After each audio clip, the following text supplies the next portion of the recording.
अगर आप हिंदू हैं और आपको 108 अंक का महत्व नहीं पता है तो आज जान लीजिए, क्योंकि हिंदुओं में 108 अंक को शुभ माना जाता है। आप इसका कारण अगर नहीं जानते हो तो इस वीडियो को देखिए, आपको सब कुछ पता चल जाएगा। आपने अक्सर देखा होगा कि सनातन धर्म में अक्सर 108 मंत्रों के जाप या 108 मनकों की माला पहनने पर काफी जोर दिया जाता है। हिंदू धर्म ही नहीं, बौद्ध धर्म में भी 108 अंक को काफी शुभ माना गया है।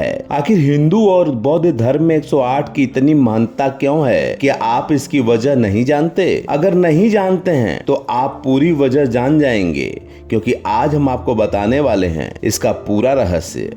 कहा जाता है कि रुद्राक्ष की उत्पत्ति भगवान शिव के आंसुओं से हुई है। भगवान भोलेनाथ की आराधना भी रुद्राक्ष की माला से ही की जाती है। चूंकि शिव आराधना में 108 खंड होते हैं, इसलिए इस माला में मौजूद मनकों की संख्या भी 108 रखी जाती है। माना जाता है कि अगर आपने माला के 108 मनकों को फिरा लिया हो तो आपको उनकी आराधना के सभी 108 खंडों की स्तुति कर ली। ऐसा करने से आपको भोलेनाथ की भरपूर कृपा मिलती है। ज्योतिष विद्वानों के मुताबिक कुल राशियों की संख्या 12 होती है और दुनिया में 9 ग्रह विचरण करते हैं। जब इन 12 अंक को 9 से गुणा करते हैं तो 108 अंक आता है। इस 108 अंक को शुभ इसलिए माना जाता है कि सभी 12 राशियों पर ब्रह्मांड में मौजूद 9 ग्रहों की कृपा हमेशा बनी रहती है। इसलिए इस अंक को काफी महत्ता दी जाती है। एक और फैक्ट जानिए, भगवान शिव जब अत्यंत क्रोधित होकर अलौकिक तांडव नृत्य शुरू करते हैं